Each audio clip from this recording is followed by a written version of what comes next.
Hello there. Leading against the odds, part 2. Leading against the odds, part 2. Leadership is a journey. Is a journey with your people to a destination that makes them into personalities of great value. But on that journey, there are odds, great odds, that a leader must overcome successfully for the journey to be successful.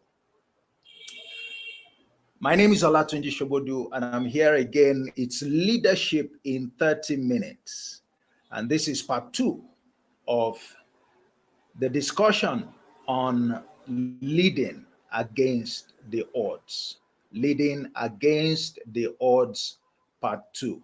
We started off last week discussing this subject. And last week we began by drawing attention to the fact that there are obstacles on the leadership journey. As a leader, you will face obstacles. There will be obstacles on the way trying to lead your people. And you must know those obstacles. You must develop the capacity to overcome them if you want to be successful as a leader indeed. And so we started last week using the illustration of the seed to fruit process, which all of us are used to. It's a fundamental principle of life. It is the basis on which you and I have supply of food to eat.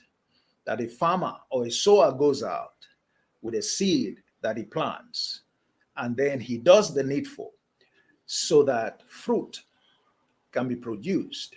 And we know that typically in every fruit, there is a seed. In every fruit, there are seeds actually. So the idea is to use that framework, which you and I cannot argue about because we see it happen day after day. We understand that principle, all right, to be credible. And we're saying that that principle is useful for helping us to understand the process, indeed to deconstruct the process that a leader would have to go through, all right, turning the follower into a personality of great value. And so there are 7 odds that the leader must prepare to confront and to overcome.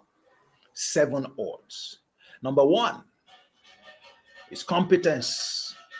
Number 2 is skill or talent. Number 3 is sacrifice. We discussed the first 2 last week. Number 3 is sacrifice. Number 4 is focus. Number 5 is stamina and strength. Number 6 is strange influences. And then number 7, premature victory. I'll take that again. The 7 critical odds that a leader must overcome to be successful in any journey with a follower, either individually or with a team. Number 1, that the leader will be tested for competence. Number 2, the leader will be tested for skill. Number 3, the leader will be tested for sacrifice. Number 4, the leader will be tested for focus. Number 5, the leader will be tested for strength and stamina. Number 6, the leader will be tested by strange influences, and I'll tell you what that is. And finally, the leader will be tested for premature victory.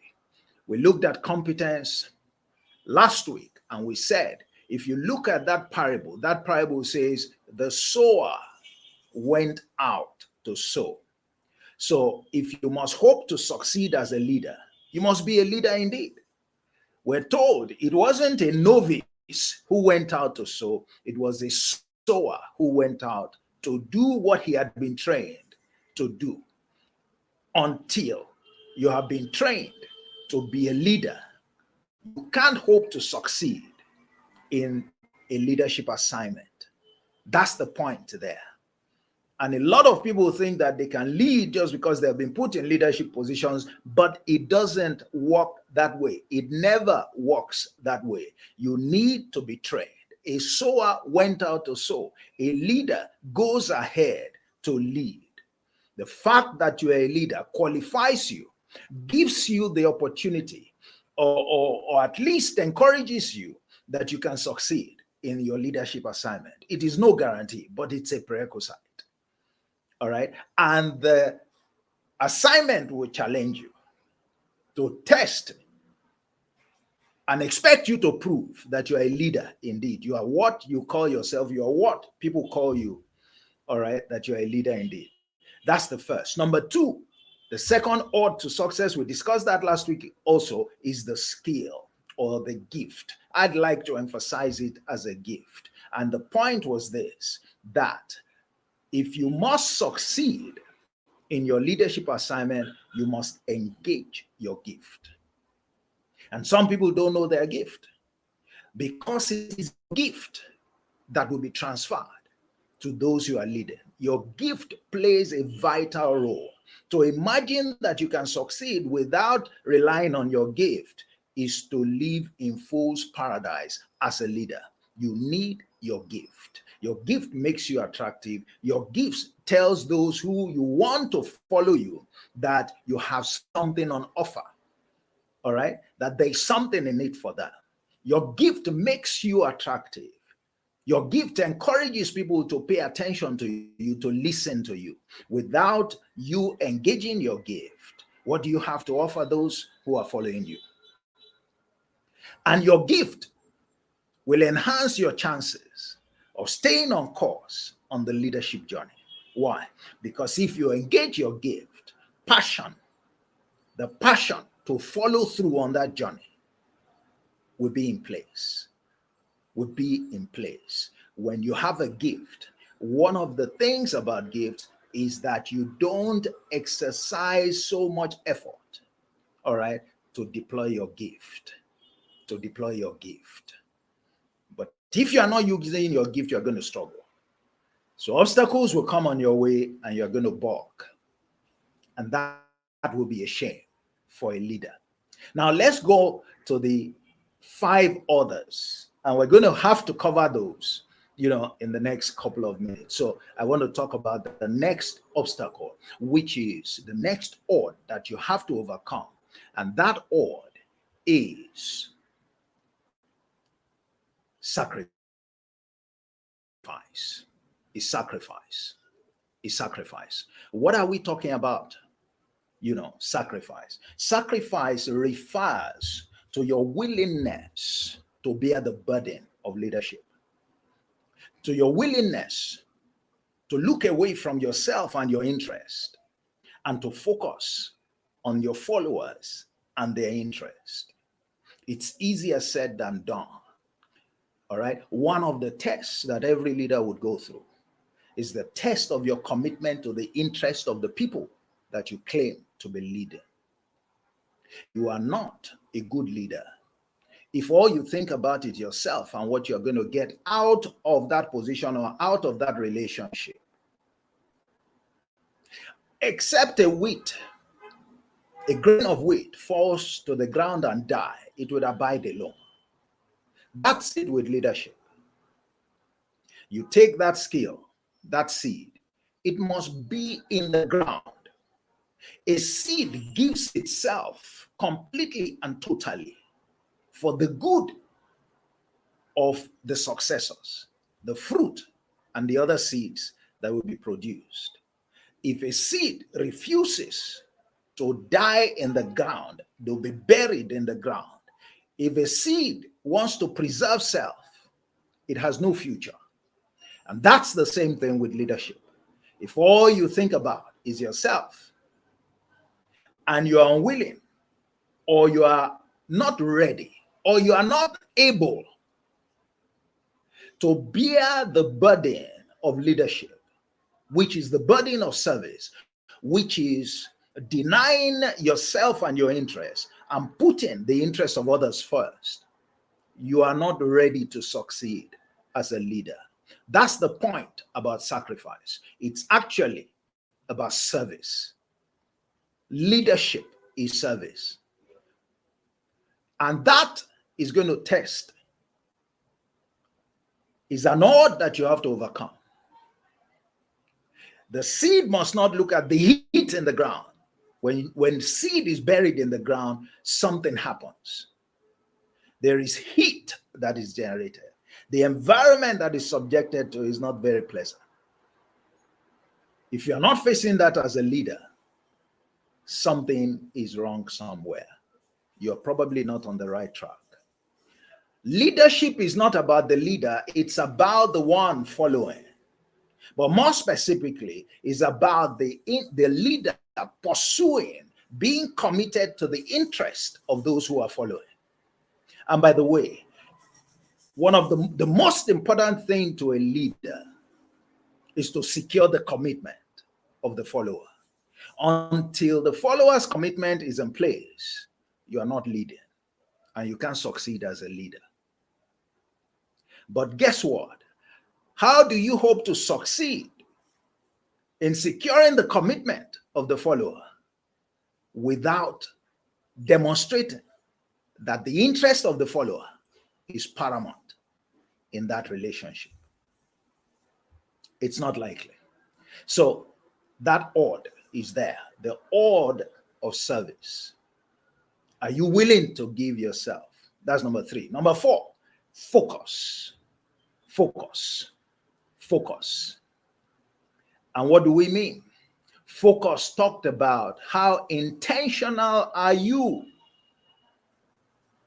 in the pursuit of this assignment? How committed are you?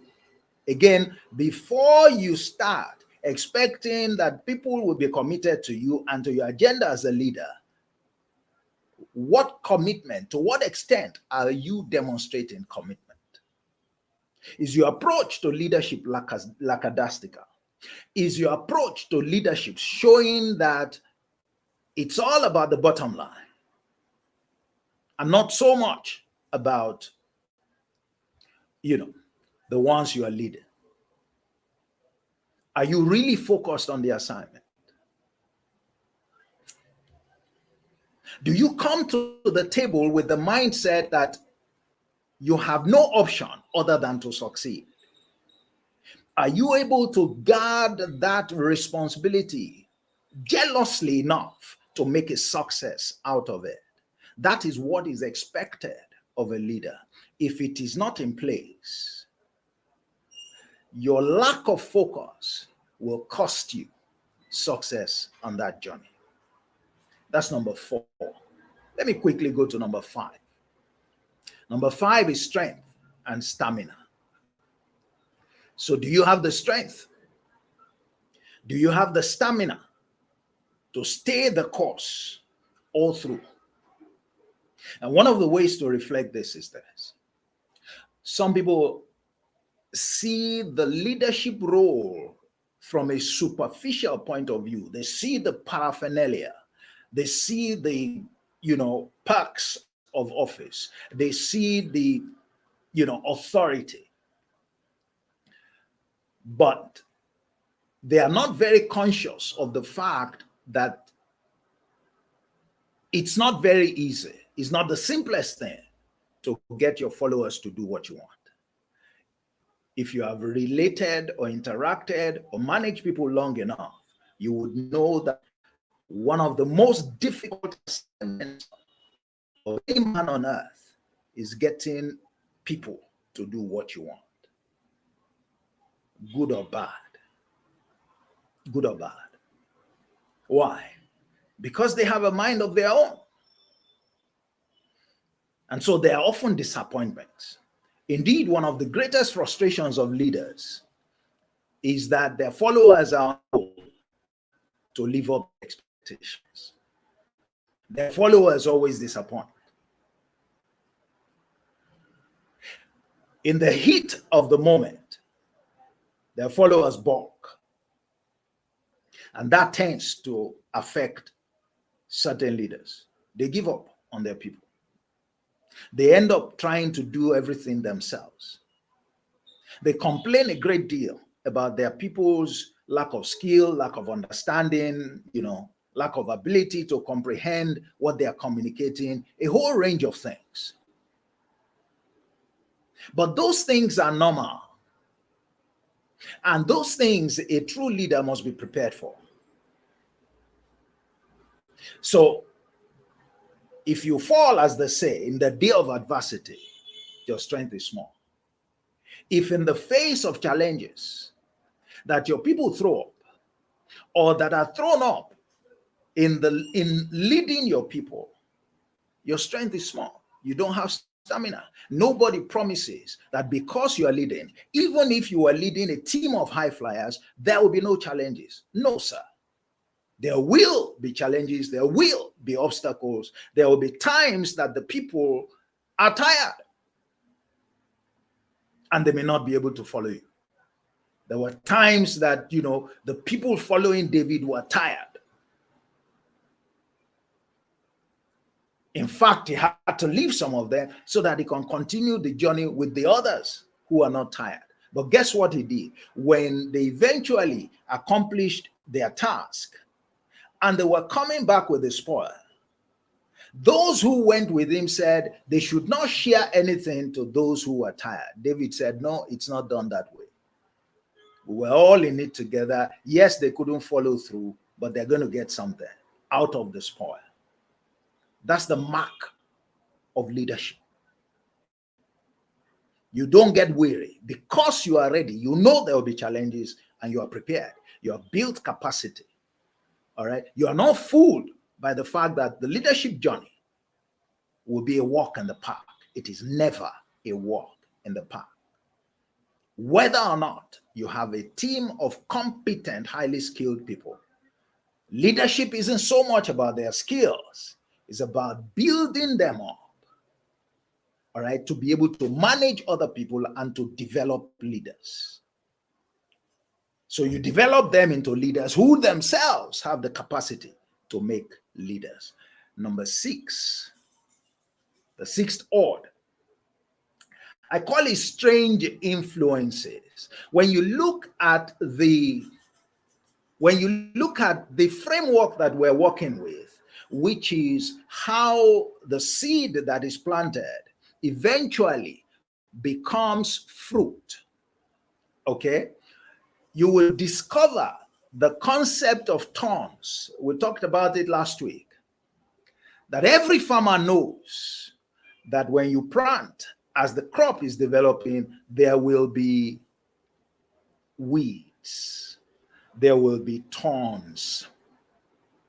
They're going to grow, whether you like it or not.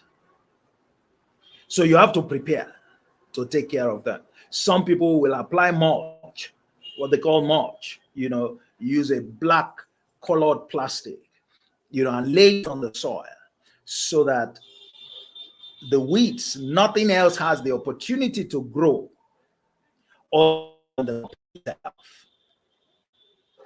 So a leader must be prepared to apply mulch or to clear weeds as you go on the leadership journey. What do we mean? There are 3 things that are capable of creating a problem for any leader at this stage. I call it strange influences. It's position, it's power, and what? Position, power, I have it noted here, and pride. All right? Or put differently, is position, is power, is riches. Okay? But all of those are sources of pride. People become proud when they have power. In fact, little power, and then you see them change. People, they become proud when they have position. All right. So as they see themselves, established, gaining respect with their people, all right, having a voice within the organization, within their team. They begin, pride creeps in. When people have money, well-to-do, all right, maybe the position gives them certain perks and privileges. So they have greater access to resources, greater control of resources than they used to. They also can become proud. Now, each of these three, there gets to a point in the leadership journey where you begin to command influences along these lines. And what they do is that they distract you. They distract you, basically, from the journey. Pride takes you away from the journey. And the moment your people see pride, it undermines their commitment to your leadership. Once they observe pride, either because that has arisen because of your position, or because of the authority that you now command, or because of your enhanced access to resources. All of those things give you influence, by the way, but not necessarily influence with your people. If you abuse that, then you are using your position. You are using, those benefits that have begun to accrue to you as a leader, you're using it against your people. And so it will work against, all the progress that you have made up till that point. That's why when the thorns come up, they choke the crop that has been growing all the while. All right, just before the time of harvest, just before, while your people, they've responded to you, they've committed themselves to you, they're looking for ahead to becoming like you, they're looking ahead to becoming leaders in their own right. And then suddenly, these things, pride creeps in on account of these three, benefits that have begun to fully accrue to you.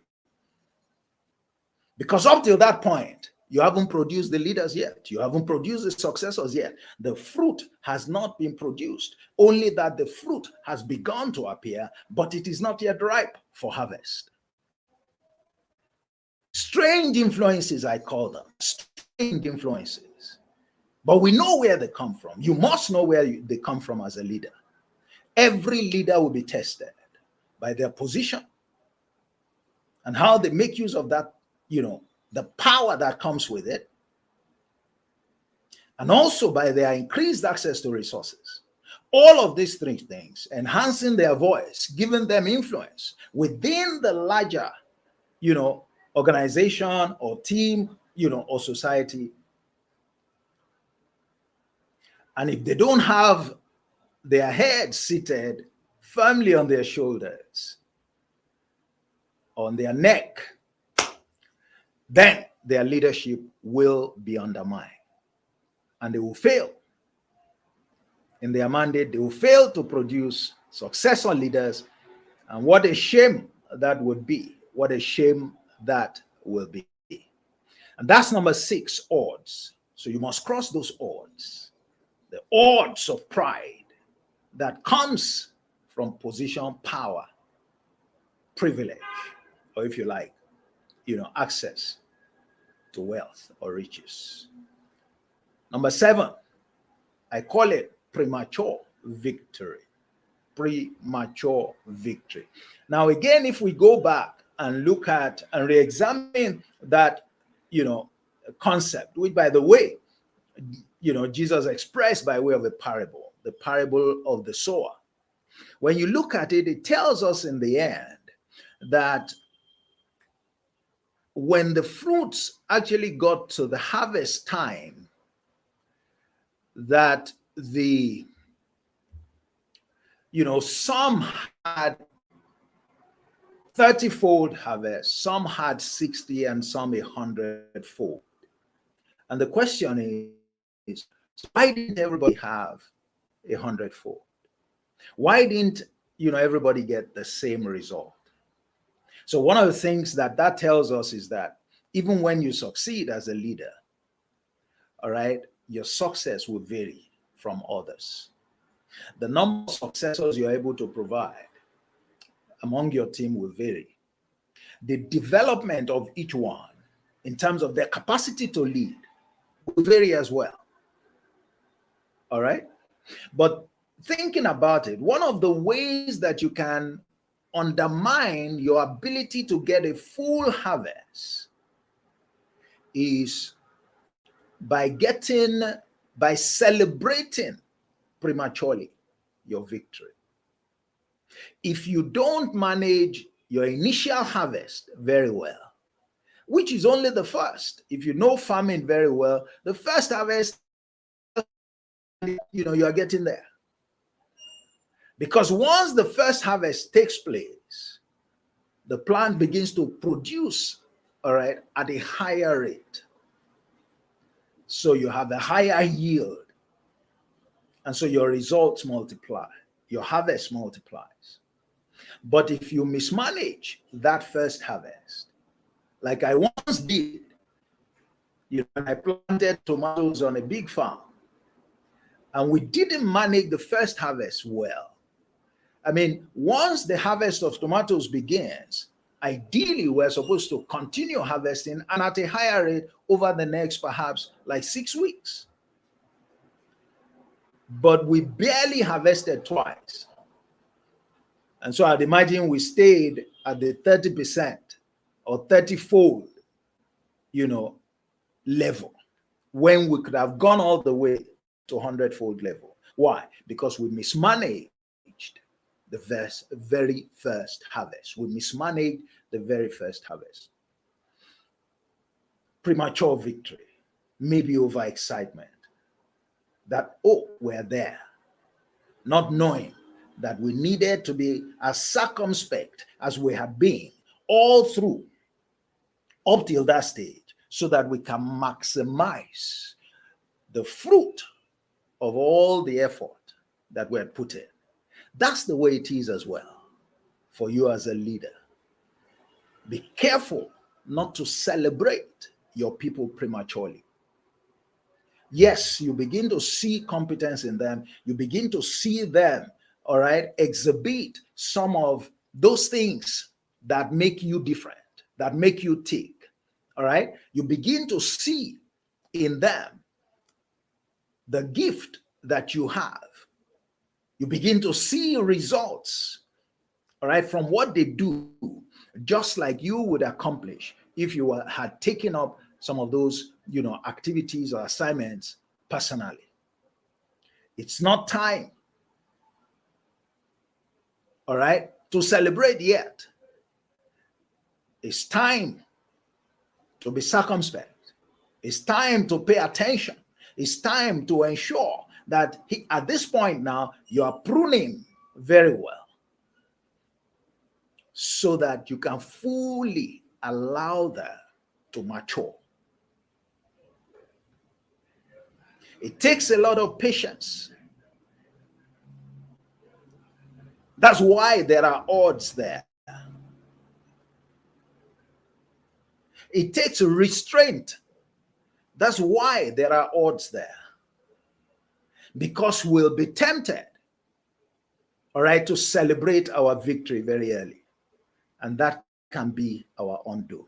So the odds to leading successfully are 7 of that.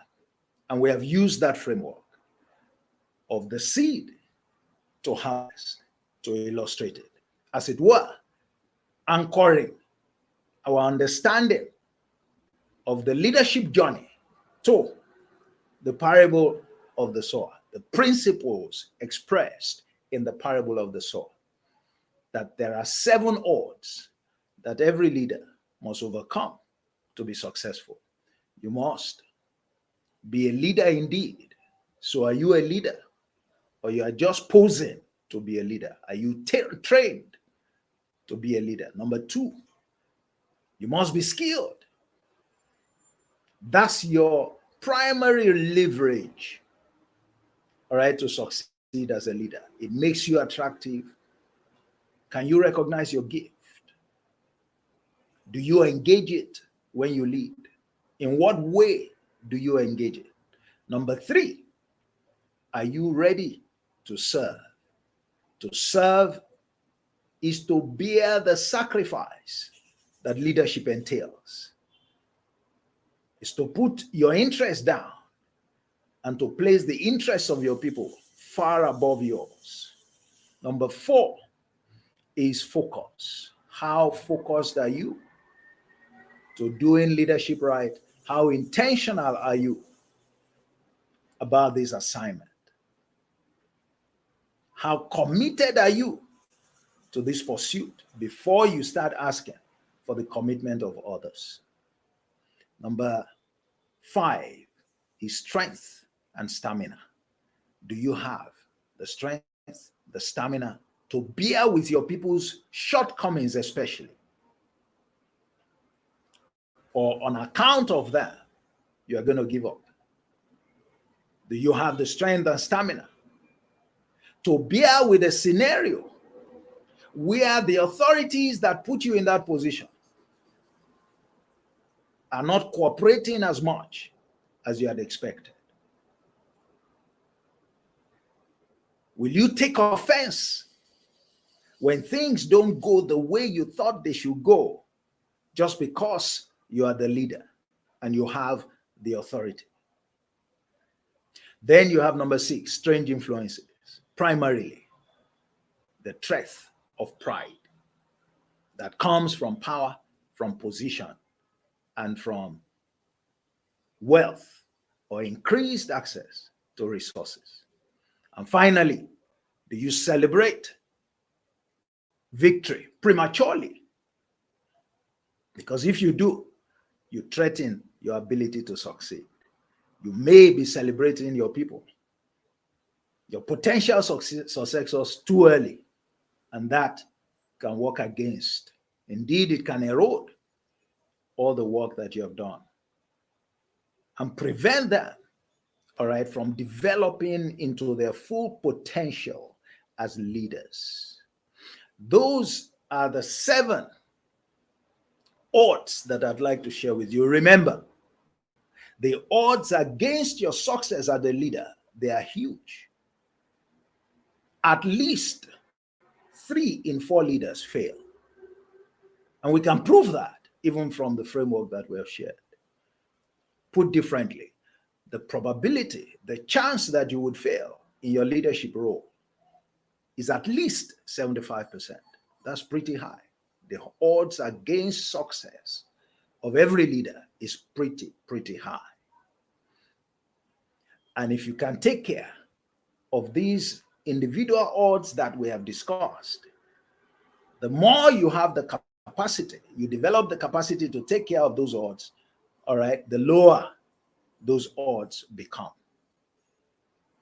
And the key is in your ability to identify people with the right hearts who are willing to trust you, to believe in you, and to exercise patience, working with you to realize the promise of your leadership. I'd like to thank you for listening today. That ends, this 2-part series where we have been discussing the topic leading against the odds. I hope that, based on what we have talked about, you are empowered now more than ever before to approach your leadership assignment with better understanding, and with what it takes, the commitment that is required to go through it, successfully. So I'd like you, if you haven't subscribe below so that you get notified, of the future broadcasts. I come to you